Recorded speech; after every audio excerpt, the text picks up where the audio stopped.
हाँ जी, शुरू करें भाई। अनिकेत, ए ज़्यादा खुश है क्या? शुरू करें क्या? जय Shri Krishna. Shall we start the class now? Yes, okay. चलो, अपन लोग ने पार्टनरशिप एक्ट स्टार्ट किया था। अपन ने पार्टनरशिप एक्ट में कुछ डिस्कशन किया था। वो कुछ डिस्कशन मैं आपसे एक बार पूछ लेता हूँ कि अपन ने क्या क्या डिस्कशन किया था। हम लोग ने पार्टनरशिप एक्ट एकदम ध्यान से सुनेंगे, 50 मिनट के बाद एक ब्रेक लेंगे, उसके बाद फिर आगे बढ़ेंगे, ठीक है? हम लोग ने पार्टनरशिप एक्ट में एक डिस्कशन किया था। वो डिस्कशन क्या था? स्टार्ट।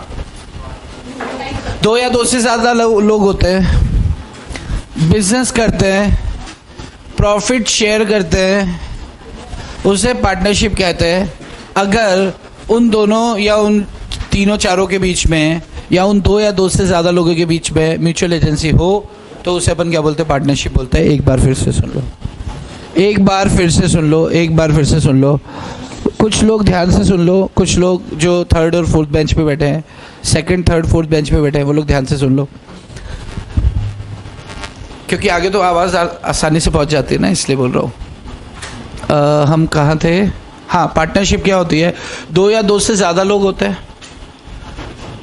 किसी तरह का कोई एक कॉमन ऑब्जेक्ट, यानी कि कोई बिजनेस करने के लिए इकट्ठे होते हैं, बिजनेस करते हैं, उससे जो फ़ायदा होता है उसे आपस में बांटते हैं, प्रॉफिट शेयरिंग होती है।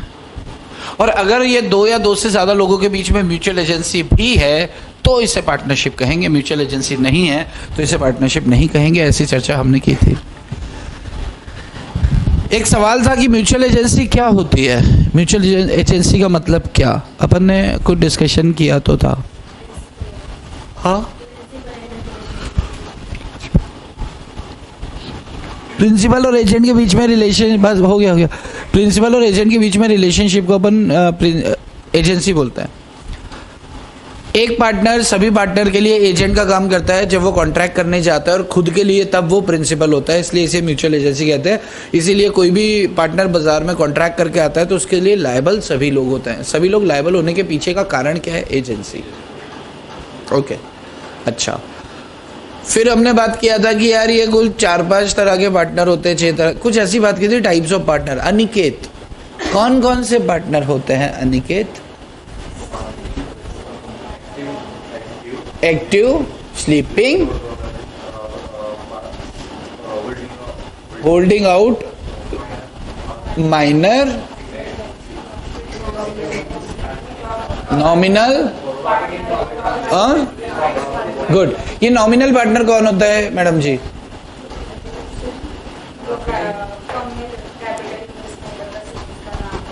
हाँ, जो कैपिटल इन्वेस्ट नहीं करता, ऐसा नहीं है। जो हो सकता है कर दे, हो सकता है कर दे शेयरिंग रेशियो बढ़ाने के लिए।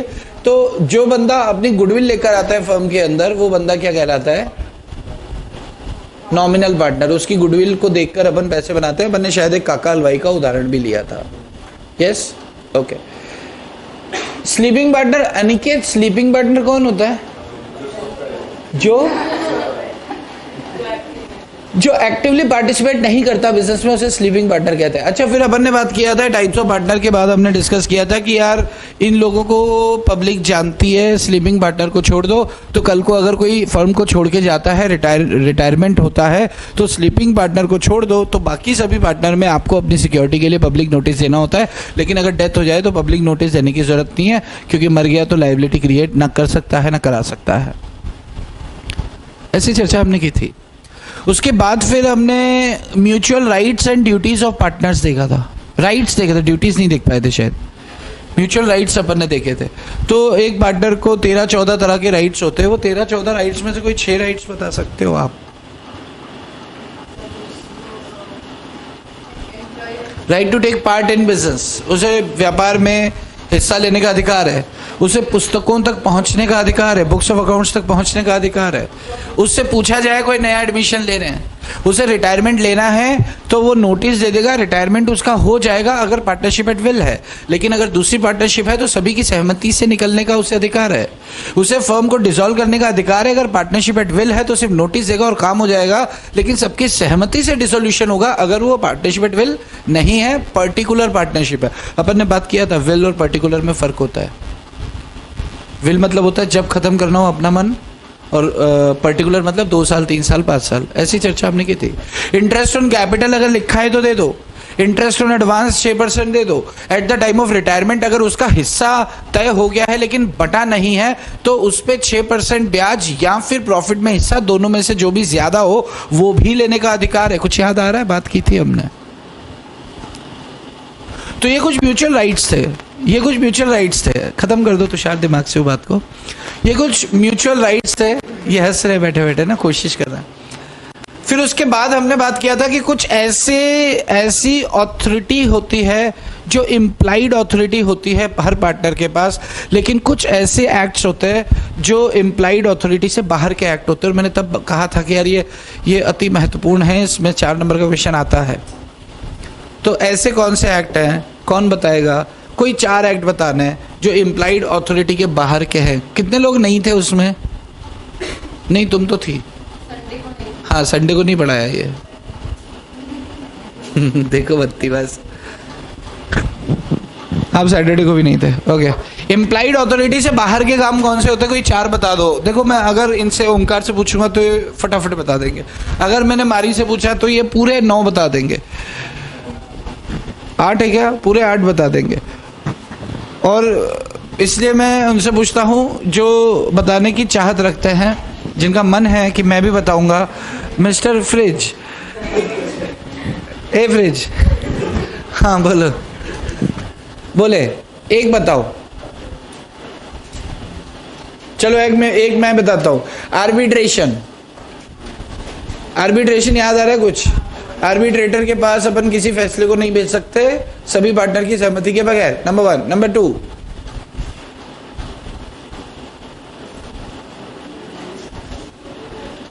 2, किसी तरह का कॉम्प्रोमाइज नहीं कर सकते, किसी तरह की इमूवेबल प्रॉपर्टी खरीद बेच नहीं सकते, अपने नाम में बैंक खाता नहीं खुला सकते। अरे इतनी सारी बातें तो की थी। हाँ हूं। उसके बाद अब हम बढ़ते हैं आगे। हमने पार्टनरशिप में इतना डिस्कशन किया है, अब हम आगे रवाना होते हैं। आगे में हम सबसे इंपॉर्टेंट चीज की कुछ एक जगह डिफरेंसेस है, जैसे क्लब समझते हो? एक होता है क्लब, सी से होता है, सी से CLUB। एक होता है क्लब, एक होती है कंपनी, एक होती है को ओनरशिप।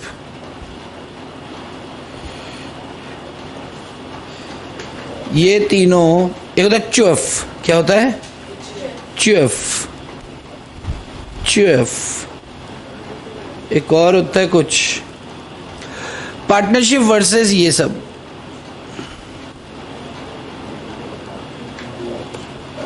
पार्टनरशिप और क्लब में क्या डिफरेंस है? पार्टनरशिप और कंपनी में क्या डिफरेंस है? पार्टनरशिप और को ओनरशिप में क्या डिफरेंस है? पार्टनरशिप और HUF में क्या डिफरेंस है? ये 4 डिस्टिंग्विश बिटवीन है, इनमें से कोई एक पूछा जाता है। और इसकी हैसियत 3 से 4 नंबर की होगी, ज़्यादा बड़ा है ही नहीं। अब आपसे एक छोटे पहले इसका ज्ञान ले लें, फिर अपने पास नोट्स तो है ही हैं, उसको समझ लेंगे। मुझे एक बात बताओ कि क्लब और पार्टनरशिप में क्या, क्लब से आप क्या समझते हैं? क्लब क्या होता है?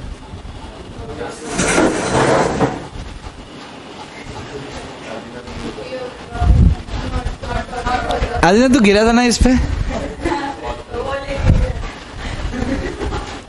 ये बोल रही बहुत मजा आया था। पागल है, ऐसे हंसना थोड़ी चाहिए यार। हाँ, अब बिठा के इसको ऊंची कर देना आगे से। चलो, जैसे बाजीगर में वो करता है ना शाहरुख खान, उसको। चलो, तो अपन कहाँ थे? क्लब क्या होता है? क्लब क्या होता है Mayuri? Not for profit making organisation. Good. Club क्या होता है? क्या फैसिलिटी होती है ओंकार क्लब में? क्या होती है सर्विस? किसी क्लब की मेंबर, क्लब गए कभी? किसी क्लब गए? किसी क्लब नहीं गए? अच्छा, तो क्लब में ना वो होता है, क्लब में स्विमिंग पूल होता है ना, ऐसे नहाने की जगह होती है, नीचे तक दिखता है आपको उसमें एकदम ओके। स्विमिंग पूल होता है क्लब के अंदर। क्लब के अंदर स्विमिंग पूल होता है पहला। दूसरा स्विमिंग पूल के बाहर ही एक कुछ खाने पीने की व्यवस्था होती है, लिकर समझते हैं क्या, कोई चीज़ होती है ऐसे, तो हाँ वही, तो वो होता है। उसमें वो लंबी लंबी कुर्सियाँ लगी होती हैं, लंबी कुर्सी होती है ना, नहा के लेटते हैं जैसे, है ना। फ्रिज वापस आ जाओ तुम। ओके ये वहाँ पहुँच गया है। ओके फिर वहाँ पे ना वो स्नूकर होता है, वो कैरम होता है ना, स्टिक से खेलते हैं ऐसे लेट लेट के। हाँ स्नूकर होता है, पूल टेबल बोलते हैं जिसको। और वो स्क्वैश होता है, स्क्वैश सुना है, वो ऐसी पागलों की तरह दीवार पे मारते गेंद वापस आती है ना, वो बैडमिंटन जैसा। बैडमिंटन कोर्ट होता है, बास्केट, अच्छे तमाम तरह के स्पोर्ट्स फैसिलिटी होती है। उसका उद्देश्य प्रॉफिट कमाना नहीं होता, वो सिर्फ अपने मेंबर्स को फैसिलिटेट करना, उसका उद्देश्य धंधा करना नहीं होता। आप किसी क्लब में घुसेंगे, आप बोलेंगे कि पैसे देता हूँ ना, वो बोलेंगे नहीं नहीं हम पैसों के लिए काम भी नहीं करते हैं। हम तो हमारे जो मेंबर्स हैं ना, सिर्फ उन मेंबर्स को फैसिलिटेट करने के लिए हमने क्लब की फैसिलिटीज़ रखी है। अगर आप मेंबर हो, मेंबरशिप है आपके पास तो ठीक, तो फिर आप पूछते हैं अच्छा मेंबरशिप कैसे मिलते, तो वो बताएगा कि आपको 50,000 रुपये देना पड़ेगा साल का, और फिर साल भर आप यहाँ पे आ सकते हो, सारी फैसिलिटीज़ यूज़ कर सकते हो। लेकिन आपको कोई भी, अगर आप मेंबर नहीं हैं तो आपको किसी तरह की कोई फैसिलिटी नहीं मिलेगी। इसका मतलब क्लब और पार्टनरशिप में बेसिक डिफरेंस क्या नज़र आ रहा है कि पार्टनरशिप तो धंधा करती है, क्लब में कोई बिजनेस वाली बात नहीं है। पार्टनरशिप में लिमिट होती है, यहाँ पे कोई लिमिट नहीं है, कितने मेंबर्स हो सकते हैं। पार्टनरशिप के अंदर बिजनेस करके प्रॉफिट को आपस में बांटने का वो होता है, पार्टनर्स बांटते हैं। यहाँ पे अगर प्रॉफिट हो भी गया, अभी क्लब चल रहा है तो 2 पैसे तो बनेंगे, और वो बन गए तो ये मेंबर्स में आपस में बंटते नहीं हैं। अच्छा एक बात बताओ, मान लो कि एक मेंबर ने कुछ मंगा के पी लिया, मान लो कि मारी अपनी किसी फ्रेंड के साथ गए वहाँ, तो क्लब में जाके इन्होंने लिकर मंगाया। लिकर मतलब कुछ चीज़ होती है, पेय पदार्थ होता है जिसको पीकर मज़ा आता है। तो इन्होंने वो लिकर मंगाया, 1 शॉट 2 शॉट 3 शॉट मार लिए। अनिकेत भी वहाँ के वो हैं, मेंबर है, क्या इनके पैसे अनिकेत को भरने पड़ेंगे क्या? मज़े ले रहा है मारी तो पैसे भरेगा ये? नहीं। लेकिन पार्टनरशिप में क्या होता है कि एक पार्टनर ने कुछ भी काम किया उसके लिए सारे के सारे जिम्मेदार होंगे, यानी कि म्यूचुअल एजेंसी होती है। तो क्लब और पार्टनरशिप के अंदर ये बेसिक डिफरेंस होता है। बेसिक डिफरेंस क्या होता है कि दोनों के बीच में म्यूचुअल एजेंसी नहीं होती। बात समझ में आ रही है क्या? तो अगर आपसे पूछा जाए बताओ बच्चों बताओ क्लब और पार्टनरशिप में क्या क्या डिफरेंस है, तो अपने पास छपा हुआ तो है, पर एक बार समझ लें तो एटलीस्ट 3-4 बातें लिखने में तो आती हैं कि पार्टनरशिप एक्ट से 1 होता है जबकि वो नहीं होता है। Time pass number 1। नंबर 2, इसमें जो भी लोग बैठे होते हैं ना, ये धंधा करने के लिए आते हैं। यहाँ पे धंधे का सीन नहीं है, ये अपने मेंबर्स को फैसिलिटेट करने के लिए होता है। तीसरी बात, यहाँ पर जो भी धंधा करते हैं प्रॉफिट शेयरिंग रेशियो होता है। अगर प्रॉफिट शेयरिंग रेशियो नहीं है तो बराबर में बांटते हैं। कहते हैं यहाँ पे बांटने का सीन ही नहीं है, धंधा ही नहीं है तो प्रॉफिट ही नहीं है, प्रॉफिट ही नहीं है तो बांटेंगे क्या? चौथी बात साहब, इनके बीच में तो म्यूचुअल एजेंसी होती है, एक कुछ कांड करे है तो दूसरा जिम्मेदार होता है, जबकि यहाँ पे तो कोई जिम्मेदारी है ही नहीं, यहाँ पे सब इंडिपेंडेंट है। वहाँ के जो मेंबर्स होते हैं उन्हें पार्टनर्स कहते हैं, यहाँ के मेंबर्स को मेंबर्स बोलते हैं। बात समझ में आ रही है क्या? ये क्लब और पार्टनरशिप के बीच में बेसिक डिफरेंस है। ओके है, यस। सेकंड है आपका क्या? कंपनी है कोऑनरशिप। पहले कोऑनरशिप ले ले। कोऑनरशिप क्या होता है? 2 या 2 से ज़्यादा लोग मिलकर एक पर्टिकुलर प्रॉपर्टी के मालिक होते हैं, उसे क्या बोलते हैं? कोऑनरशिप बोलते हैं। जैसे अपन ने शायद एक एग्जाम्पल लिया था, कुछ याद है क्या? सॉरी, 4 लोगों का, बिल्कुल ठीक है भाई। एक अपन ने एक एग्जांपल लिया था कि एक बाबूजी थे, बाबूजी मर गए तो अपने बच्चे, उनके 2 बच्चे, 2 कर देते हैं अभी ना, उनके 2 बच्चे थे, दोनों के हाथ में क्या दे गए? अपना घर दोनों के हाथ में दे गए। कितने बच्चे थे उनके मिस्टर मारी? 2 बच्चे थे, और दोनों के हाथ में अपना घर दे गए, वो तो मर गए। अच्छा, अब वो दोनों उस घर के सह स्वामी हैं, को ऑनर्स है। यस, अगर उसे किराए पे देते हैं तो आधा पैसा बांट रहे, आधा पैसा बांट रहे। लेकिन क्या देखो, यहाँ पे घर किराए पे दे के उस पे पैसे कमा रहे, तो यहाँ पे क्या इन्हें पार्टनर्स कहा जाएगा? नहीं, इन्हें को ऑनर्स कहा जाएगा। अगर 4 लोग मिलकर एक कार खरीदते हैं, और उस कार का की को ओनरशिप, या कोई ट्रक खरीदते हैं, ट्रक की को ओनरशिप उनके पास है, तो वो को ओनरशिप कहलाएगी, वो पार्टनरशिप नहीं कहलाएगी किसी प्रॉपर्टी की अगर अपन बात करें। और अब उस पर अगर वो कुछ कमा रहे हैं, जैसे यहाँ पे रेंट कमा रहे हैं, तो यहाँ पे ये आपस में बांट रहे हैं, बराबर बांट रहे हैं, क्योंकि वो उसमें सह स्वामी हैं, आपस में दोनों उसके मालिक हैं, तो ये पार्टनरशिप नहीं। अच्छा, यहाँ पे टेस्ट कैसे लगेगा, क्योंकि सारी बातें तो सेम हो रही हैं, दो लोग का पैसा भी लगा है, दो लोग मिलकर भी पैसे बांट रहे हैं, सारा हो रहा है, लेकिन म्यूचुअल एजेंसी इनमें नहीं है। को-ओनर्स कितने भी हो सकते हैं, लेकिन पार्टनर्स की लिमिट होती है। अच्छा, बात करें अब एचयूएफ और पार्टनरशिप में क्या डिफरेंस है। एचयूएफ होता है हिंदू अनडिवाइडेड फैमिली। अच्छा, एचयूएफ टैक्स में तो पढ़ा होगा आपने, वो मिताक्षरा, दया भाग, कुछ सुना क्या? अच्छा अच्छा, तो क्या क्या होता है एचयूएफ, क्या होता है आप बताएं।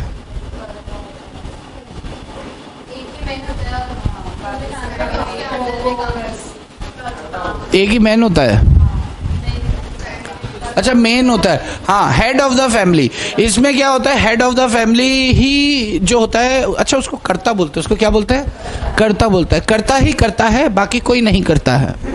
उस फैमिली में कौन करता है, कर्ता। तो वहाँ कर्ता धर्ता करता ही है और कोई नहीं होता है, तो उसे, अच्छा हेड ऑफ द फैमिली मतलब दादाजी नहीं, डिपेंड करते चलती किसकी है। नहीं, मेल मेंबर को लेते, दादा चाचा, अगर मान लो चाचा का ज़्यादा चलता है, अपने बाबूजी उनसे बड़े भी है, लेकिन सारा वही संभालते, तो हेड ऑफ द फैमिली वही हो जाता है फिर तो। पर जनरली सबसे बड़े मेंबर को लिया जाता है, लेकिन अगर प्रैक्टिकली देखें तो जिसकी चलती है वो हेड ऑफ द फैमिली माना जाता है, जिसकी पूरे परिवार में जिसकी सब सुनता है, तो वो हेड ऑफ द फैमिली होता है। सारे जो मेंबर्स होते हैं ना, को पार्टनर्स कहते हैं, इतना आइडिया। तो यहाँ पे सभी मेंबर्स को को पार्टनर्स कहते हैं, यहाँ पे पार्टनर कहते हैं। यहाँ पे प्रॉफिट को सब इक्वली बांटेंगे ऐसा नहीं होता, यहाँ पे इक्वली बांटेंगे ऐसा होता है, या प्रॉफिट शेयरिंग रेशो होता है। बिजनेस दोनों जगह होता है। एचयूएफ भी बिजनेस करने के लिए यूनिट बनाई जाती है, और एचयूएफ है क्या, हिंदू अनडिवाइडेड फैमिली, यानी कि फैमिली बिजनेस। आप देखो ना, जनरली फैमिली बिजनेस अपने मराठियों में तो नहीं होता एक साथ, सब अपना अपना कर रहे होते हैं, लेकिन सिंधियों में देखना आप, सिंधी तो आप में है नहीं ना कोई, सिंधी हो गया तुम धनश्री। अच्छा, तो सिंधियों में आप देखना, जो सिंधी लोग होते हैं ना, उनका पूरा फैमिली बिजनेस, पूरा परिवार झोंक देते एक बिजनेस में। उनकी जबान के मीठे होते हैं, बिजनेस आर पार करते हैं, एकदम जानदार। आपको लगता है ना यार ये आदमी कितना अच्छा बोलता है, इसके पास से दोबारा सामान लूंगा, तो उससे पूछो मत, आप तय कर लो वो सिंधी होगा। तो सिंधी लोग अच्छे बिजनेसमैन होते हैं, बहुत बहुत बहुत अच्छी जबान वाले और बहुत अच्छे बिजनेसमैन, दिमाग शार्प माइंडेड होता है। तो उनके चाचा भी, उनके पापा भी, सब एक ही दुकान पे काम कर रहे होते हैं, और दादाजी हेड होते हैं, और पैसे वैसे का सब हिसाब वो रखते हैं, और सबको पैसे बांटते हैं कि ये तू ले ले, तू ले ले, तू ले ले, तेरा घर चला, तेरा घर चला, तेरा घर चला। तो एचयूएफ सही मायने में देखे ना, तो आप सिंधी फैमिली को देख लो, जो बिजनेस में लगे हुए हैं, सारे के सारे एक ही में लगे पड़े होते हैं। ओके, अब फर्क क्या है, सबसे बड़ा फर्क वही म्यूचुअल एजेंसी। अपन ने कभी ट्रू टेस्ट ऑफ पार्टनरशिप की बात की थी कि यार कैसे डिफर करेंगे कि पार्टनरशिप है कि नहीं, तो म्यूचुअल एजेंसी। अच्छा, एक बात बताओ, जैसे मान लो कि एक पार्टनरशिप फर्म है, ये 3 लोग की पार्टनरशिप फर्म है, मयूरी, ऋतुजा और चंद्रकला, तो ये तीनों पार्टनर्स हैं। क्या हैं ये तीनों पार्टनर्स हैं, सीके, मयूरी और ऋतुजा, ये तीनों पार्टनर्स हैं। अगर मान लो कि चंद्रकला बोलती हैं कि ऐश्वर्या को भी अपन अपना पार्टनर बना लें, तो ऋतुजा ने उसका विरोध किया। ऋतुजा ने बोला नहीं चाहिए, क्योंकि जब ये होती है तो नेतागिरी इसकी चलती है, अभी नहीं है तो मैं चलाऊंगी। तो अगर ये नहीं चाहती है तो क्या ऐश्वर्या आ सकती है? क्या किसी एक पार्टनर के विरोध होने के बाद कोई पार्टनरशिप में एंट्री कर सकता है? नहीं। एचयूएफ के अंदर क्या होता है, विरोध का सीन ही नहीं है, पैदा हुआ को पार्टनर बना, वहां पे बाय बर्थ एंट्री होती है नए मेंबर की। घर में नया मेहमान आया है, बधाई हो, अगर ऐसा हो गया तो फिर ठीक है, लेकिन यहाँ पे नए मेहमान के लिए पूछना पड़ेगा। अगर इन्होंने कहा नहीं नहीं अभी नहीं, तो फिर अभी नहीं। फिर ऋतुजा ने बोला चंद्रकला को कि तेरे को पार्टनर चाहिए ना, रुक जा, एक काम करते धनश्री को रख लेते क्योंकि धनश्री भी अपने अंडर में ही चलेगी। तो धनश्री को ले लिया। तो अगर चाहत होगी पार्टनर बनाने की तो बना सकते हैं, लेकिन अगर चाहत नहीं है पार्टनर बनाने की तो कैसे बनाएंगे भला, तुम ही देखो ना।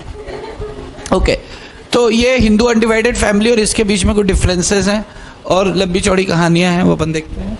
And last one is company versus, ये इसलिए थोड़ा सा मैं शॉर्ट या शार्प डिस्कशन कर रहा हूँ क्योंकि सब 11th-12th में आपने कहीं ना कहीं देखा हुआ है मेरे ख्याल से, देखा है ना, क्लब में देखा है, HUF देखा है भाई, किसी ने क्या ऑप्शन में छोड़ा, किसी ने क्या, बाकी सबने एक एक चीज़ तो देखी हुई है। ओके, तुमको नहीं था क्या? देखो समझ में आया क्या सारा का सारा? आया क्या? हेड यस, अभी समझा? अच्छा चलो, नेक्स्ट इज कंपनी। कंपनी क्या होती है? अब कंपनी के बारे में तो हम जानते हैं। अब कंपनी और पार्टनरशिप के बीच में मैं आपको एक 1 मिनट का टाइम दे रहा हूँ। आप एक प्लेन पेपर लो और कोई 4 डिफरेंसेस बिना देखे लिखना है। कंपनी और पार्टनरशिप के बीच में डिफरेंस, कंपनी के बारे में हमने बहुत हल्ला गुल्ला कर करके पढ़ा है। कंपनी और पार्टनरशिप के बीच में आपको डिफरेंस देखना है, कितने उसका कोई 4 डिफरेंसेस देखना है। पेंसिल से लिखो, यहाँ पे खराब क्यों कर रहे हो? किसी पेपर पे लिख ले, शॉर्ट में लिखो, शॉर्ट पे लिखो, खत्म करो।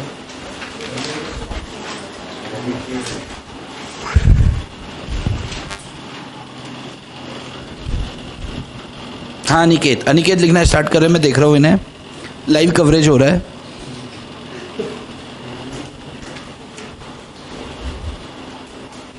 हाँ लिखा?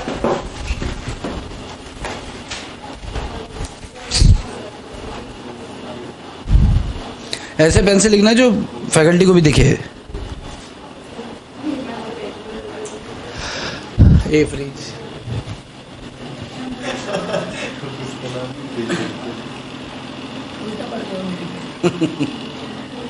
कुछ नया सोचना नहीं, तुम सोचना, मैं नहीं बोलूँगा तेरे को ना, कुछ डील हो गई अब। पर तू ही बोला था, तू ही बोला था, मैं कुछ बोला था तेरे को उसके बीच में, गलती से आपका वीडियो कॉल गया तो आप मेरे को बोले कि तू वीडियो कॉल क्यों किया भैया? वीडियो कॉल करता है यार, अभी कुछ कर रहा हूँ। गलती से गया ना, मुझे भी जानने देता है, गलती से गया ना, तो गलती से मैंने खत्म हुई बात।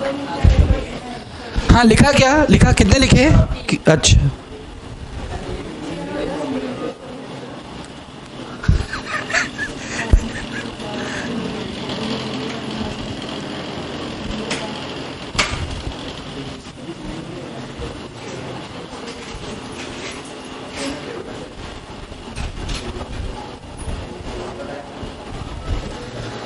लिखो।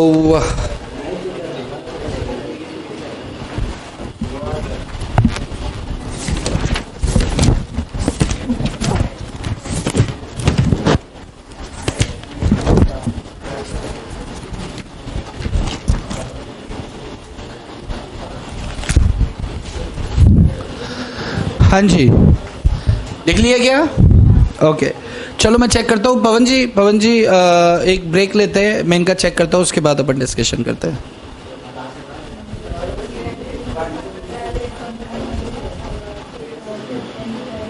हाँ जी शुरू करें। हेलो ब्रेक पे जाने से पहले आपको ब्रेक में मैंने एक होमवर्क दिया था और वो अपन ने डिस्कशन किया था क्लब और पार्टनरशिप के बारे में, कंपनी और पार्टनरशिप के बारे में, HUF और पार्टनरशिप के बारे में, और चौथा था को ऑनरशिप और पार्टनरशिप के बारे में। तो आपने वो गो थ्रू कर लिया? अच्छा अभी आगे देखते हैं कुछ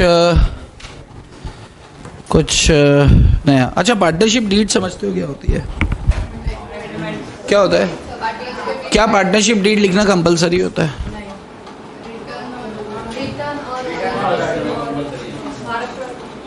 पार्टनरशिप डीड तो कंपलसरी है ना। पता कैसे चलेगा कि भाई हम पार्टनर्स हैं? एक कागज पे तो लिखा होना चाहिए। रजिस्ट्रेशन कराना कंपलसरी नहीं होता। रजिस्ट्रेशन आपकी इच्छा है तो कराओ, आपकी इच्छा है तो ना कराओ, पर पार्टनरशिप डीड तो होगी। नहीं तो तय कैसे होगा कि प्रॉफिट शेयरिंग रेशो क्या था, तय कैसे होगा कि कौन कितनी कैपिटल लगाया, तो कहीं किसी कागज़ पे तो लिखेंगे, जिस कागज़ पे लिखेंगे उसे पार्टनरशिप डीड कहते हैं। उसमें तमाम टर्म्स एंड कंडीशंस होती हैं, पार्टनर्स की डिटेल्स होती हैं, वो सब चीज़ें अपन इसके ऊपर लिखते हैं। Stamp paper Indian stamp act के तहत जो भी उसका स्टाम्प ड्यूटी लगता है, वो स्टाम्प ड्यूटी स्टाम्प पेपर लेकर उसके ऊपर लिखी जाती है। उसमें पार्टनर की डिटेल्स होती है, उनके तमाम तरह की बातें होती है, क्या क्या होता है अपन देखते हैं उसको। अच्छा चलो देख लेते हैं ज़रा।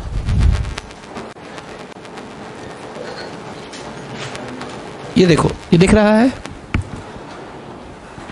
देखिए, the document which contains the terms of partnership as agreed among the partner is called partnership deed. Partnership deed क्या होती है? जिसमें टर्म्स एंड कंडीशंस लिखी होती हैं, पार्टनर्स के बीच में जो भी हैं वो सब इसमें लिखा होता है। ये दिख क्यों नहीं रहा है? ये रहा। ओके ओके, कहाँ गया आपका?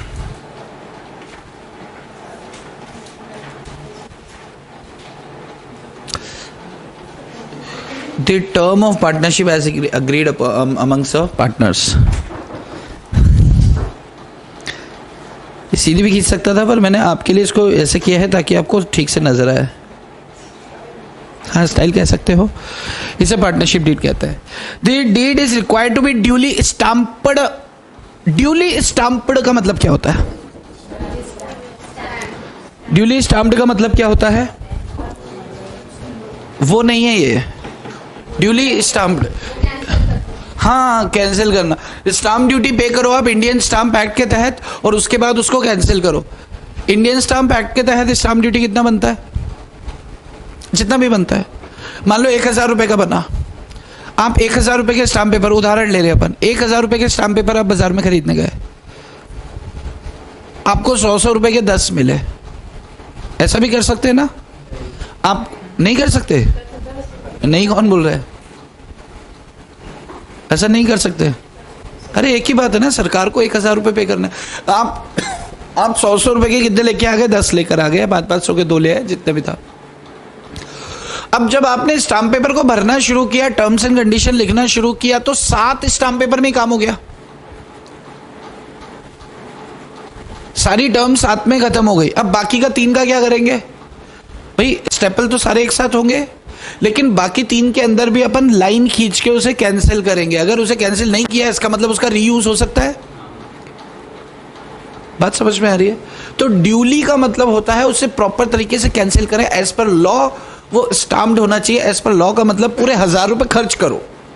आपने 1000 रुपये का स्टाम्प लिया है तो 1000 रुपये खर्च होने चाहिए। अगर 7 में आपका काम हो गया तो बाकी 3 को आप क्या करो? कैंसिल करो। और अगर आप साधारण कागज पे लिख रहे हो, प्लेन पेपर पे लिख रहे हो, तो स्टाम्प टिकट्स, रेवेन्यू टिकट्स लगेंगे, और रेवेन्यू टिकट्स लगेंगे तो उसको आप सील मार के कैंसिल करो, लाइन खींच के कैंसिल करो, कैसे भी करो, बस कैंसिल करो। ड्यूली का मतलब ये होता है इट मस्ट बी स्टाम्प्ड। स्टाम्प्ड मतलब स्टाम्प ड्यूटी होना चाहिए। ड्यूली स्टाम्प्ड मतलब वो लीगली स्टाम्प्ड होना चाहिए। लीगली स्टाम्प्ड का मतलब न सिर्फ स्टाम्प पेपर इस्तेमाल किया हो या स्टाम्प ड्यूटी पे की गई हो, बल्कि उसे कैंसिल भी किया गया हो, तब जाकर कहते हैं कि ड्यूली स्टाम्प्ड है। अरे हाँ, यहाँ ओके। आगे बोलते हैं partnership is found by an agreement. This agreement में बी एक्सप्रेस और इम्प्लाइड, दो फालतू बातें। चलो, पार्टनरशिप डीड में क्या क्या होता है? पार्टनरशिप डीड में क्या क्या होता है देख लो जरा। Name of the firm, firm का नाम क्या होगा? क्या रखना है फर्म का नाम? फर्म का नाम हम लिख देते हैं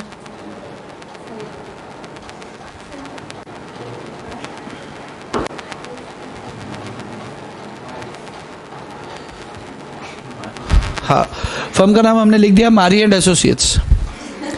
name and address of partners, partners के नाम और पते, पार्टनर्स के नाम और पते। तो आपको क्या करना पड़ेगा? जैसे मान लो कि 2 पार्टनर मिलकर पार्टनरशिप में आना चाहते हैं, एक का नाम है मिस्टर मालू और एक का नाम है, तो अब पता तो दोनों को पता है, ओके। तो इसको क्या बोलते हैं अपन? Name and address of all partners. जितने भी पार्टनर्स हैं, जितने भी साझेदार हैं, मल्लू का भी चाहिए और पप्पू का भी चाहिए, तो दोनों के नाम पते, सब कुछ, दुनियादारी, सब कुछ लिखना है। दिख रहा है तुम्हें भी? अच्छा, नंबर 3 नटूरे। ये नटूरे क्या होते हैं? नेचर है। अच्छा, nature and place of business. धंधा क्या करोगे और कहाँ पे करोगे? धंधा क्या करोगे और कहाँ पे करोगे? क्या? अच्छा, प्रेस्टीज पॉइंट पे क्लास का business. Very good, okay. Date of commencement of partnership. Partnership का डेट क्या होगा स्टार्टिंग का? तो ये आपको बैक डेट से देखना पड़ेगा कब से batch start. Okay. Duration of partnership. Partnership कब तक चलेगी? जब तक है जान, तो इसे कहते हैं पार्टनरशिप एट विल। और अगर आपने कोई पर्टिकुलर टाइम के लिए लिखा तो इसे क्या कहेंगे? Particular partnership. जैसे 2 साल, 30 साल, 5 साल, तो इसे क्या बोलेंगे? Particular partnership. तो कितने साल के लिए? जैसे मान लो अनिकेत और तुषार और ये अपना आदिनाथ, ये तीनों मिलके क्या करना चाहते हैं? एक पार्टनरशिप फर्म खोलना चाहते हैं। ये क्या बेचेंगे? सब्जी बेचेंगे, फल फ्रूट बेचेंगे। सब्जी बेचने में हाँ हो गया है ना, सब्जी बेचने में बहुत कमाई है। सब्जी में बहुत कमाई है। 3 रुपए किलो भिंडी आती है, 40 रुपए किलो बिकती है। 10 गुना कमाई है। कितना कमाई है? 10 गुना कमाई है। तो सब्जी में बहुत पैसा है। तो इन्होंने सोचा और एक बड़ा एकदम आलीशान शोरूम डाला है सब्जी का। बटन दबाते तो एक शीशा बाहर निकलता है, उसमें निकलती है भिंडी, तो बैंगन, कद्दू, ये सारी चीज़ें बेचते हैं ये। और इनका जो मैनेजर है वो निखिल है, वो घूमते हुए यही देखता रहता है कि हम केले भी लाए थे, कोई खा तो नहीं रहा, क्योंकि अभी कैमरे नहीं लगाए हुए हैं भाई। उधर मान लो कस्टमर आया, कौन आया? वैभव आया और देखा कि कोई है नहीं, कैमरा नहीं लगा, केला उठा के खाने लगा। अच्छा, वैसे एक चीज़ बताऊं आपको, अगर आपको जैसे बहुत भूख लगी हो और आपकी जेब में पैसे ना हो, मैं चोरी करना नहीं सिखा रहा हूं, मैं सिर्फ आपकी भूख का इलाज बता रहा हूं। आपको बहुत ज़ोर से भूख लगी है, आपके पास पैसे नहीं है, तो आप क्या करें? रिलायंस फ्रेश चले जाए। रिलायंस फ्रेश में आप क्या होता है, जो वेजिटेबल वाला साइड होता है ना, वहाँ पे उन्होंने कैमरे नहीं लगाए होते जनरली। देखना, आप कोशिश करना। अरे ऐसा बता नहीं एक्सपीरियंस ही ऐसा सुना है मैंने। तो आप क्या करें, वहाँ ना केला खाए आधा, क्योंकि आधा खाएंगे ना तो आधे से वो कवर वो ढीला नहीं होगा। समझे क्या? आधा खाएं। और 6 केले खा लो तो 3 में तो पेट भर जाता है। पर देखो लालच बुरी। अगर आपने पूरा खाया ना तो छिलका दिखेगा, अगर आपने आधा खाया ना तो वो जो उसका आधा है ना वो उसके पूरे को कवर कर लेता है। ऐसे ही रख दो तो ऐसे झूल के पड़। ऐसा सुना है, मतलब कर सकते हैं अगर चाहे तो, पर अपने को करना नहीं। पर एक्सट्रीम भूख लग रही है, पैसे नहीं है, तो यार पेट के ऊपर कुछ नहीं है, केला। चलो, और एक और रास्ता है। उसमें क्या है कि आप ना फल मंडी चले जाओ, फल मंडी, और वहां से सबसे केले का भाव पूछो। एक सब जगह से खाओ। तरबूज का भाव पूछो कि कैसा है, मीठा है कि नहीं है। वो बोलता है, चाकू मार के दिखाता है, खा के देख। खाया, मना कर दो, नहीं है। इतना खाएंगे, 10 ठेले होते हैं, उसमें भी पेट भर सकता है। स्वीट की दुकान पे चले जाओ, स्वीट्स की, उसमें मीठा मत खाओ, क्योंकि क्या होता है, देखो मैं आपको एक छोटी सी चीज़ बताऊँ अभी थोड़ी। क्या होता है, शादियाँ होती है ना, शादियाँ तो समझते हैं आप। तो शादियों में जो स्टॉल लगे होते हैं ना, वहाँ पे देखना सबसे पहले मिठाई का थाल होता है, उसके बाद फिर बाकी सारा खाना शुरू होता है, और फिर दूसरी साइड भी मिठाई का थाल होता है। तो मिठाई से स्टार्ट क्यों करते हैं खाना खिलाना? क्या कारण होता है? पेट जल्दी भरता है। एक्चुअली जब हमें भूख लगती है ना तो हमारा पेट हमारे दिमाग को कहता है कि ग्लूकोज की आवश्यकता है। ग्लूकोज होता है खाने में ताकत। मीठे में सबसे ज़्यादा ग्लूकोज होता है। जैसे हम मीठा खाते हैं ना, दिमाग तक पहुँचती बात, अरे ग्लूकोज तो मिल गया, तो फिर अब खाना कम खाते हैं, ऐसा होता है। तो मिठाई की दुकान पे जाओ तो पहले तमाम मिर्ची वाले नमकीन, ये 4-5 तरह के सेव टेस्ट कर लो, उसके बाद बोलो यार ये ताज़ी तो नहीं लग रही है मिठाई, इतना बोल दो, फिर वो चारों निकाल के खिला रहे हैं, आज का है।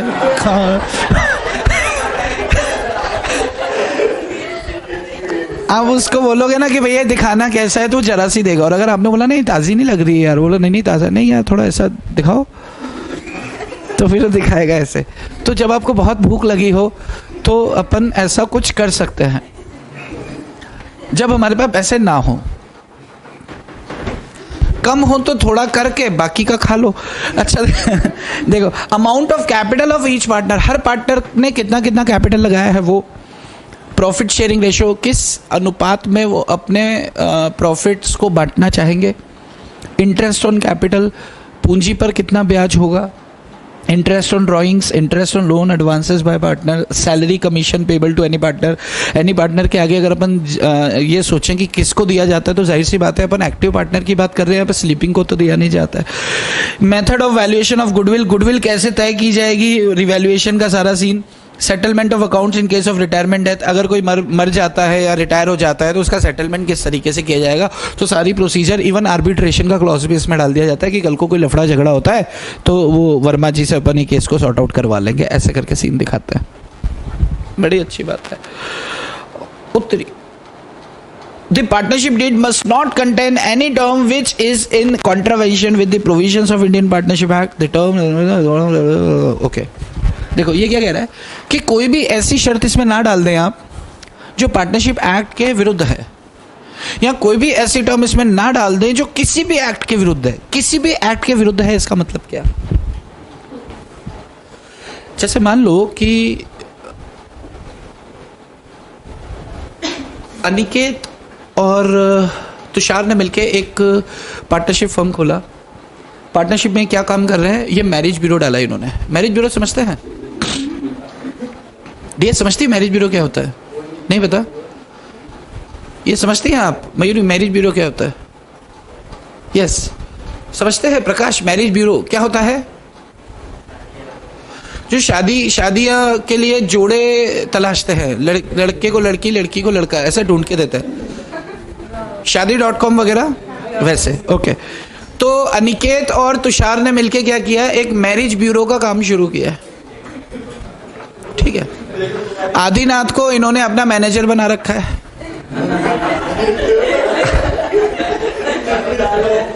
आदिनाथ कौन है?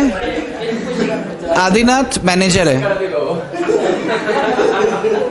अच्छा, अब आदिनाथ के पास कोई भी आता है तो ये क्या करता है, उससे सब रजिस्ट्रेशन फीस वगैरह कुछ लेता है, और फिर क्या करता है कि लड़के दिखाता है या लड़कियां दिखाता है। ऐसा होता है ना, उनके पास तमाम तरह के रिकॉर्ड्स होते हैं। ओके, अब मान लो कि निखिल को शादी करनी है। निखिल का सीएमए कंप्लीट हो गया, निखिल का 16 लाख रुपए का पैकेज लगा हुआ है। कितना? 16 लाख। सीएमए कंप्लीट हो गया, 16 लाख रुपए का पैकेज लगा है। जॉब कर रहे हैं 2 साल से, अब पैसे वैसे भी बनने लग गए सब कुछ। तो इसने घर पे जाके बोला अपने बाबूजी को, अपनी माँ को, आई को, बाबा को कि लाल चुनरिया वाली कोई घर मेरे भी लाओ। तो इसके पापा ने बोला कि तू देख ले अपने हिसाब से, हमारे से नहीं होगा। तो इसको भगा दिया। तो ये भाग के किसके पास गया? इस मैरिज ब्यूरो के पास गया। मैरिज ब्यूरो के पास गया तो मैनेजर बैठे थे आदिनाथ। तो इन्होंने बोला आदिनाथ को कि एक सस्ती, सुंदर और टिकाऊ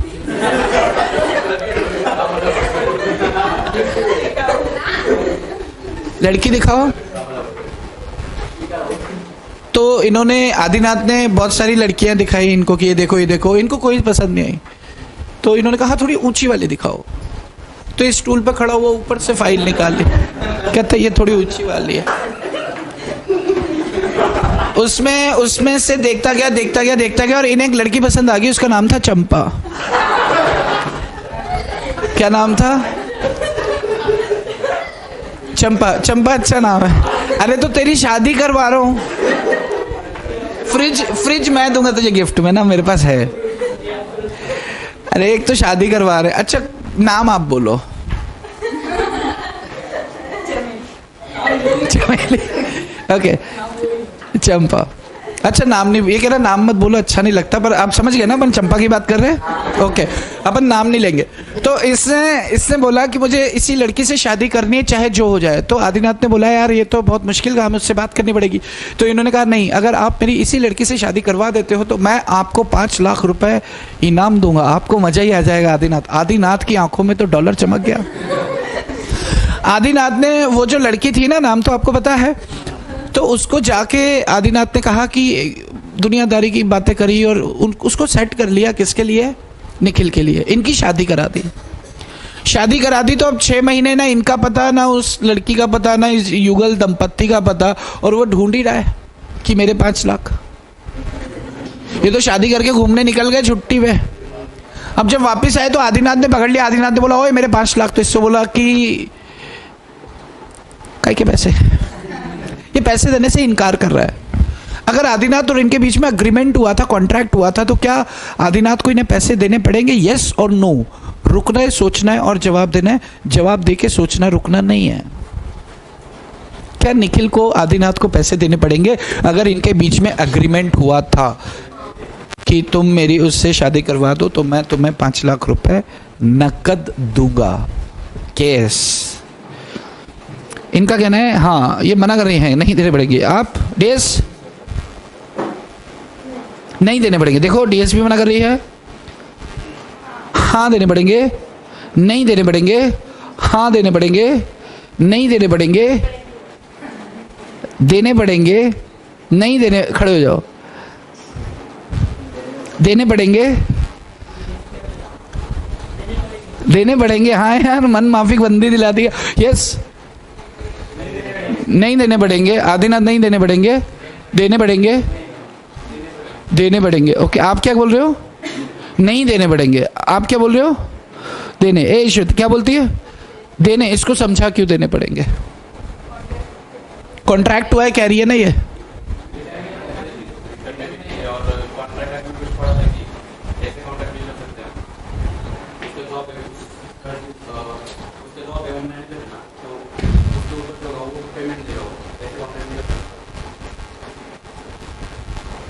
ओके, इनका ऐसा कहना है ऐसे कॉन्ट्रैक्ट नहीं कर सकता। आप क्या कह रहे हो? ऋतुजा बैठो। एग्रीमेंट हुआ है दोनों के बीच में तो देना पड़ेगा। अनिकेत, हाँ अग्रीमेंट कॉन्ट्रैक्ट मतलब वही। अच्छा, आप आदिनाथ आप क्या बोलते हैं? हाँ रिटर्न में एग्रीमेंट हुआ है बोल रहा हूँ ना, स्टाम्प पेपर पे, स्टाम्प पेपर पे। ये मान ही नहीं रहा है अभी भी। ओमकार कह रहा नहीं। हाँ ए काय काय मालूम नहीं काय नहीं है तो देना पड़ेगा। कंसीडरेशन उसको बंदी दे दी ना, और क्या चाहिए कंसीडरेशन? हाँ बस बस भैया। हाँ किसी के बीवी के बारे में बात उसी से नहीं करते। यस वैभव, क्यों? कॉन्ट्रैक्ट हुआ है तो पैसे देने पड़ेंगे। जो ओमकार कह रहे, अरे क्या क्यों देंगे? एग्रीमेंट हुआ है इसलिए देने पड़ेंगे। मतलब एग्रीमेंट किसी भी चीज का होगा, पैसे देने पड़ेंगे। अगर मैंने मैडम जी को बोला कि मैं आपको 3 लाख रुपए दूंगा, ये बहुत चू चपड़ करती है, डीएस को इसको डाल दो, लिखित में हुआ, तो क्या ये वैलिड होगा? नहीं, वैलिड नहीं होगा। ये वैलिड नहीं होगा। इसका मतलब अपन को ऑब्जेक्ट देखना पड़ेगा कि ऑब्जेक्ट लॉफुल होना चाहिए। जो ओमकार कह रहे हैं वो बिल्कुल ठीक कह रहे हैं। ओमकार ये कह रहे हैं कि मैरिज ब्रोकरेज कॉन्ट्रैक्ट जो होते हैं वो अपोज टू पब्लिक पॉलिसी होते हैं, वो लोक नीति के विरुद्ध होते हैं। आदिनाथ होता कौन है जो उस लड़की की जिंदगी का सौदा इस आदमी के सामने 5 लाख रुपए में कर रहा है? होता कौन है ये? पर ये मैरिज ब्यूरो वाला है ना, ये तो नहीं, मैरिज ब्यूरो वाले सिर्फ लड़के लड़की को मिलाने का काम करते हैं। उसके बाद आप देखो, आपको जमता है नहीं जमता है ये आपके हाथ में है। तो सिर्फ लड़के को लड़की से, लड़की को लड़के से मिला देना है, दैट्स इट। उसके ऊपर इनका कोई काम नहीं होता। और इनको जो पैसे लेने होते हैं वो अपना रजिस्ट्रेशन फीस, उसके ऊपर 1 पैसा नहीं लेता है। सीन समझ में आ रहा है? देखो, तो इनको 1 रुपया, निखिल को इसको 1 रुपया भी नहीं देना पड़ेगा, 1 पैसा भी नहीं देना पड़ेगा। अच्छा, अब ध्यान से सुना। अब मान लो कि इन दोनों ने पार्टनरशिप फर्म डाली है और आदिनाथ क्या है, इसके मैनेजर है, और इन्होंने टर्म्स में ऐसा लिख दिया कि हमारा जो आदिनाथ है वो मैरिज ब्रोकरेज कॉन्ट्रैक्ट कर सकता है। तो ऐसा कोई भी टर्म अपन यहां नहीं लिख सकते जो किसी भी एक्ट में मना कर रखा है। बात समझ में आ रही है क्या? एक ये इतना बड़ा उदाहरण लेने के पीछे 2 उद्देश्य थे। एक तो कॉन्ट्रैक्ट एक्ट का एक पॉइंट कवर हो जाता है, और दूसरा यहाँ पर अपन क्या बात कर रहे हैं कि कोई भी ऐसी टर्म ना हो जो पार्टनरशिप एक्ट के विरुद्ध हो। अरे किसी भी एक्ट के विरुद्ध हो, कोई ऐसी शर्त नहीं होनी चाहिए। अगर किसी भी कानून में, किसी भी एक्ट में, किसी टर्म के लिए ऐसा कहा गया है कि भाई साहब ये अनलॉफुल है, तो फिर ये अनलॉफुल होगा बिजनेस डील के अंदर। बात समझ में आ रही है? Yes, okay. The terms laid down in deed may be varied with the, मतलब ये जो टर्म्स एंड कंडीशंस लिखी हैं डीड के अंदर, इसमें चेंजेस किए जा सकते हैं पार्टनर्स की सहमति के आधार पर। अच्छा, जब डीड लिखते हैं तो डीड का फॉर्मेट क्या होता है?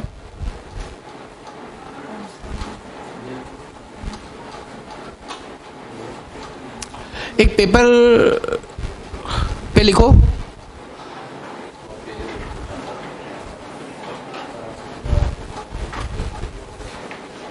कहीं मिल जाए जगह, लिखो जल्दी जल्दी लिखना। मैं एक पार्टनरशिप डीड का एक फॉर्मेट आपको लिखा रहा हूं जो आपके काम का रहेगा, काम का, प्रैक्टिकल लाइफ में काम का रहेगा, एग्जाम में नहीं पूछा जाता। लिख लो दिस पार्ट, पेज चाहिए,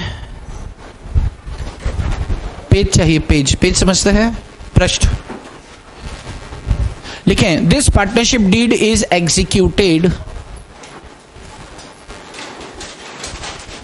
ऊपर लिख ले format of partnership deed, heading डालो format of partnership deed, format of partnership deed, format of partnership deed. कोशिश करना कि पेन से लिखें आप, फॉर्मेट ऑफ पार्टनरशिप डीड, जो दिखता है वो वाला ना, format of partnership deed, format of partnership deed, format of partnership deed, format of partnership deed लिखें। This partnership deed is executed, this partnership deed is executed, this partnership deed is executed in Pune, in Pune on 16th of May 2018।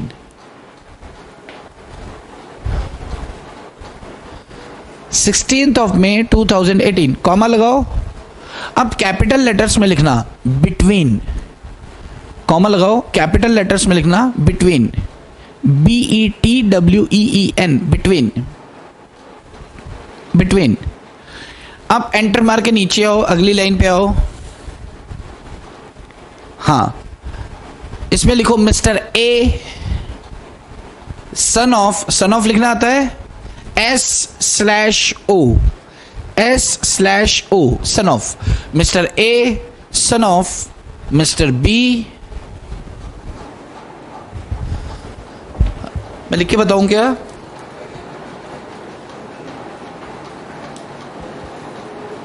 Mister A son of, ये देखो इधर ऐसे लिखना है, mister A son of mister B, aged 40 years, residing at, एक ही line में चलने देना आप ना, रिसाइडिंग एट, और फिर एड्रेस लिख देना, लिख दो, चलो एड्रेस भी लिख दो, 81 प्रेस्टीज पॉइंट। वो तो 90 क्या है, 97 है ना, 90 187 है, 187 है, 187 प्रेस्टीज पॉइंट, शुक्रवार पीठ, पुणे।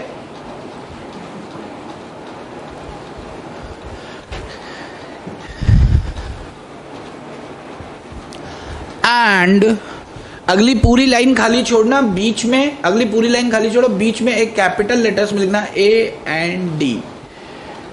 अगली पूरी लाइन खाली छोड़ें, बीच में लिखना है एकदम एंड। अब देखो अपन क्या लिख रहे हैं, अपन सुनो ना, अपन क्या लिख रहे हैं, पार्टनरशिप डीड लिख रहे हैं, कूल। अपन पार्टनरशिप डीड लिख रहे हैं, पार्टनरशिप डीड में अपन ने स्टार्ट क्या लिया, क्या कैसे किया, this partnership deed is executed in Pune.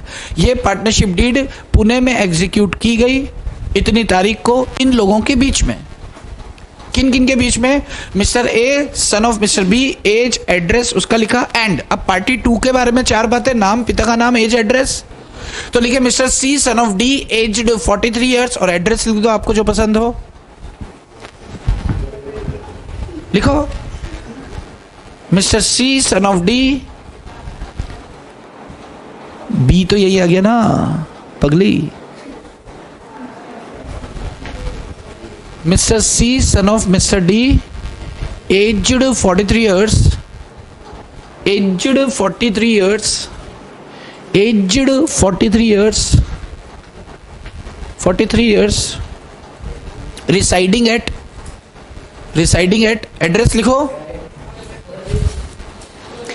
Address लिखो 81 प्रेस्टीज पॉइंट, 81 प्रेस्टीज पॉइंट, शुक्रवार पेट, Pune.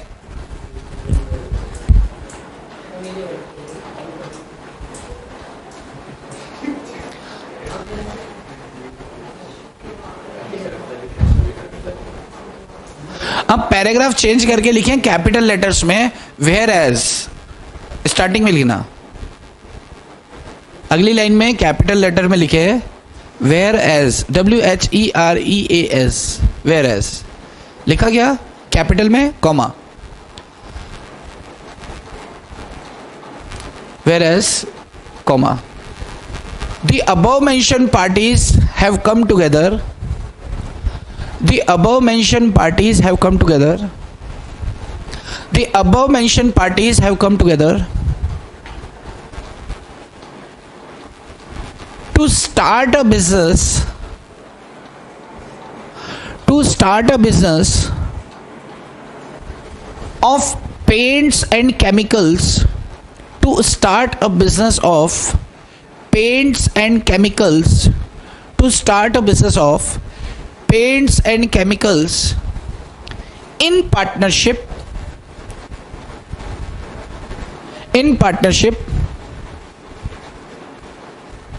full stop, the terms and conditions agreed between them, the terms and conditions agreed between them are as follows, are as follows, are as follows। अब enter मार के नीचे आओ, लिखें terms and conditions, एक 4 line का block बना दो, मैं बताता हूं कैसे। लिखें terms and conditions, terms and conditions ऐसे करके, और एक 4 लाइन का पूरा ब्लॉक बना के छोड़ दो, 4 लाइन का ब्लॉक बना दो पूरा।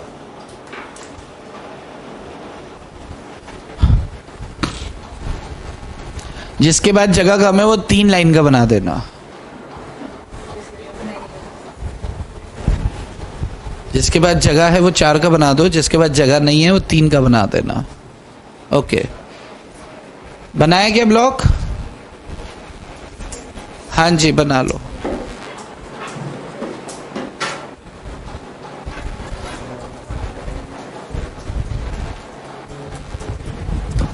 मैं देखने आ रहा हूं बना कि नहीं।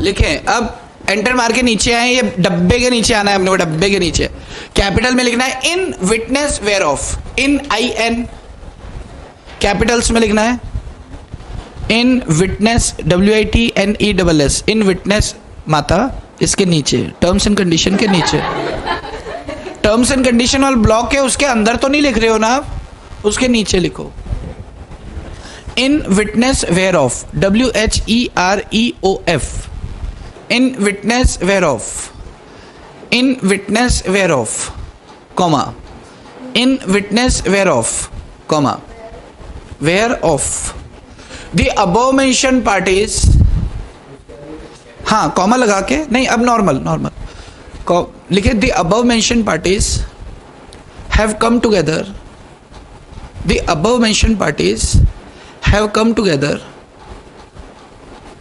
To start a business, sorry, the above mentioned parties had signed together, HAD had signed together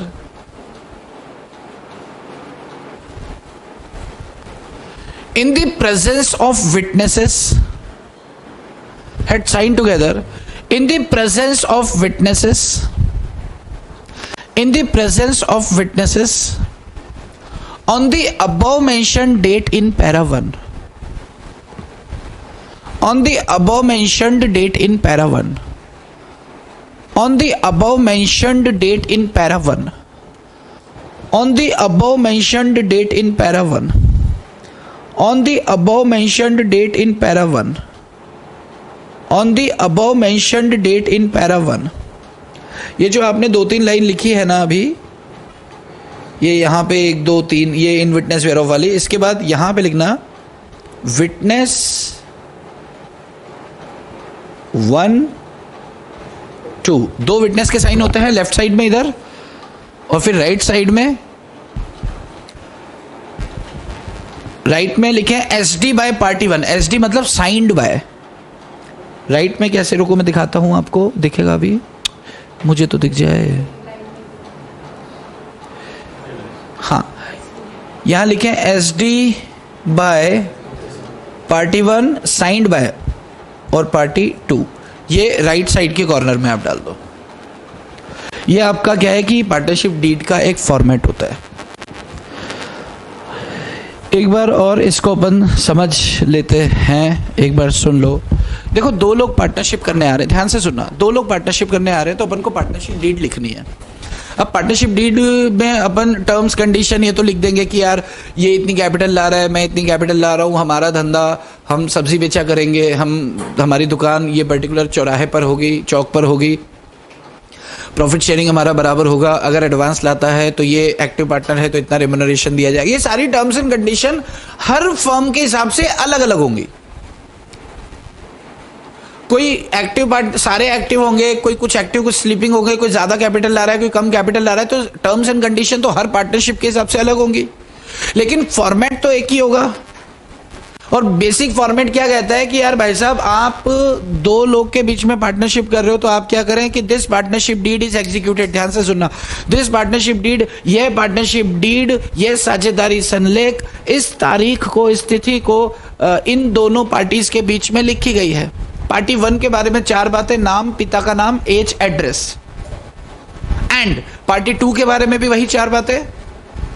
अब ये दोनों करने क्या आए हैं, तो वेरेज में लिखते हैं जहां पर की, वेरेज मतलब जहां पर की, the above mention parties have come together to start a business of, क्या लिखा था, पेंट्स एंड केमिकल्स, पेंट्स की दुकान डाल रहे हैं, ये दोनों पार्टी साथ में आए हैं पेंट केमिकल का व्यापार करने के लिए साझेदारी में, और इनके बीच में ये शर्तें तय हुई हैं, टर्म्स एंड कंडीशन का ब्लॉक। अब ये हर बंदे की अपनी अपनी होती है। उसके बाद नीचे इन विटनेस वेयर ऑफ, यानी कि गवाहों की उपस्थिति में, वो कहते हैं ना बिना किसी नशे पत्ते के मैंने साइन किया, ये वो बात है।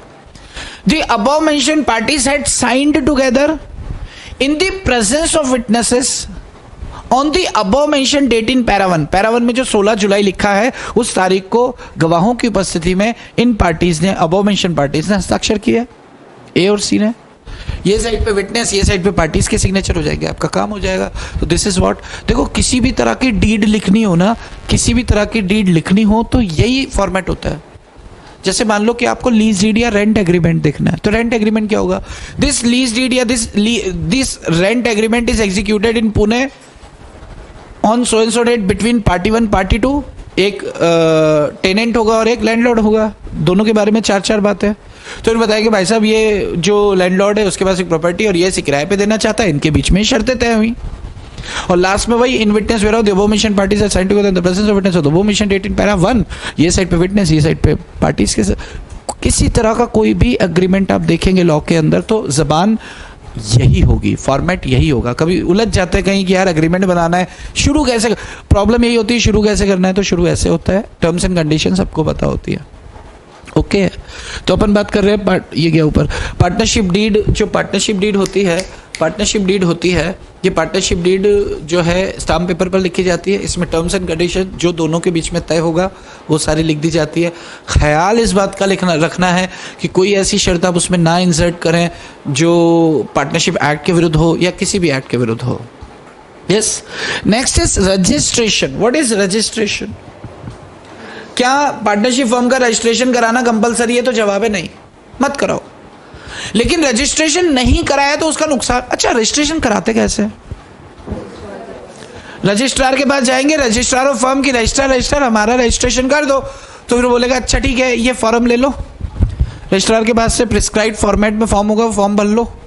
पार्टनर्स तुम्हारी सारी डिटेल्स भर दो, सबके साइन कर दो, ऑथराइज है सब कुछ, प्रिस्क्राइब्ड फीस के साथ जमा कर दो, हम रजिस्टर कर देंगे, बात खत्म, हो गया रजिस्ट्रेशन. अब रजिस्ट्रेशन के क्या फायदे हैं? अगर नहीं कराया तो क्या नुकसान है?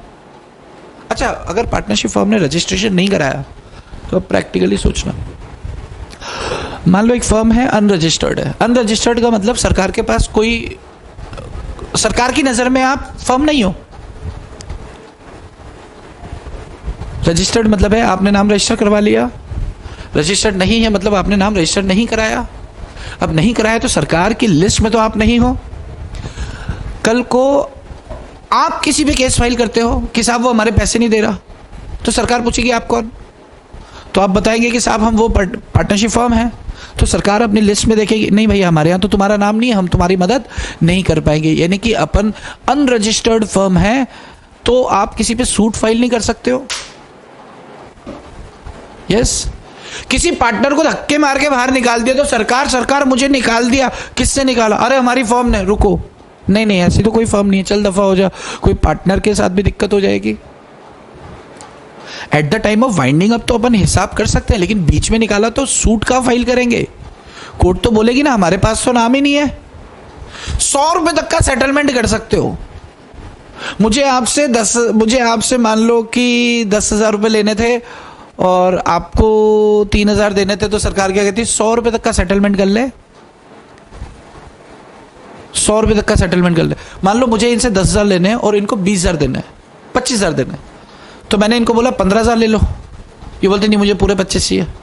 तो मैं कोर्ट में पहुंच गया कि सरकार वो 10 एडजस्ट कराओ. सरकार क्या बोल रही है? 100 रुपए एडजस्ट होंगे, बस 24,900 देने पड़ेंगे.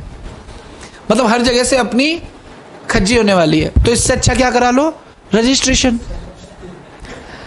अरे बाबा, अगर हर जगह से आपकी निपटने वाली है तो रजिस्ट्रेशन करा लो ना. बात समझ में आ रही है? यस. तो देखो जरा, देखो दिख रहा है ये स्टेप्स इन्वॉल्व, क्या कदम उठाने पड़ेंगे.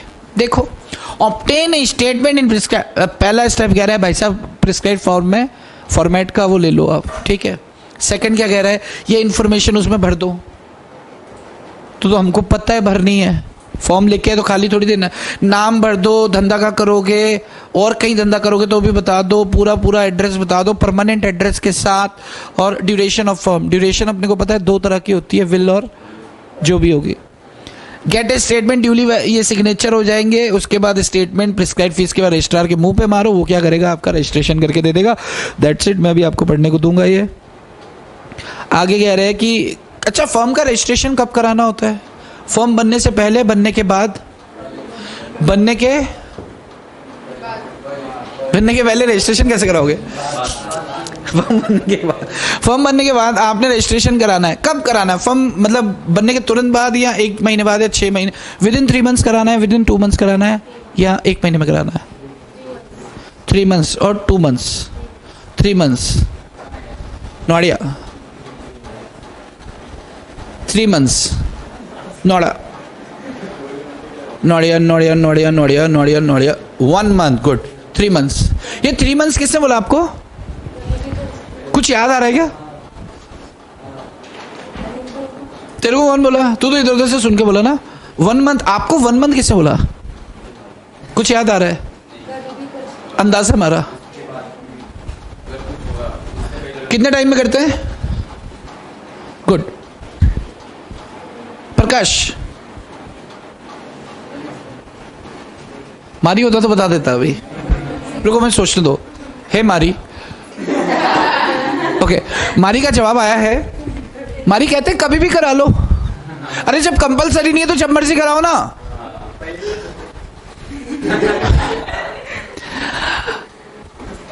बच्चा पैदा होने के बाद स्कूल में डालेगा कि पहले से? पहले एडमिशन नहीं होता, दिखाना पड़ता ही ये है. चलो, तो रजिस्ट्रेशन कब होगा? बनने के बाद। और कब कराना है? कभी भी करा लो। कब? अच्छा, कभी भी का क्यों? सुनो, देखो, कभी भी का मतलब इसलिए कभी भी, क्योंकि कंपलसरी नहीं है। सरकार ने बोला तुमको रजिस्ट्रेशन कराना है कराओ, नहीं कराना है ना कराओ, लेकिन कल को अगर तुम पे कोई विपत्ति आई तो हम तुम्हारी मदद नहीं करेंगे, तुम ये सोच लो। हम ये नहीं कह रहे कि अनरजिस्टर्ड फर्म है तो गलत है, हो सकती है। इसका मतलब जब तक हम अनरजिस्टर्ड चल रहे, जैसे हमें लग रहा है कि यार उनको हमने माल बेच दिया भारी और कल को पैसे नहीं आए तो अपन सूट फाइल, तब करा लो। कोर्ट में केस डालने से पहले आप रजिस्टर्ड होने चाहिए, इतनी सी बात है। तो आपकी जब मर्जी तब करा लो, कंपलसरी नहीं होता है। यस, तो ना 1 महीना, 2 महीना, 3 महीना, चलो कोई बात नहीं, होता है ऐसा।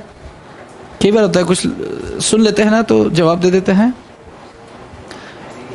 अच्छा, इफेक्ट ऑफ रजिस्ट्रेशन ये देखो, no suit by partner against the firm और अदर पार्टनर। कोई पार्टनर किसी दूसरे पार्टनर पे सूट फाइल नहीं कर सकता या फर्म पे नहीं कर सकता। No suit by the firm against third party पे आप नहीं सूट फाइल कर सकते। बड़ी अच्छी बात है, ये भी अपन ने की 2 बातें जो।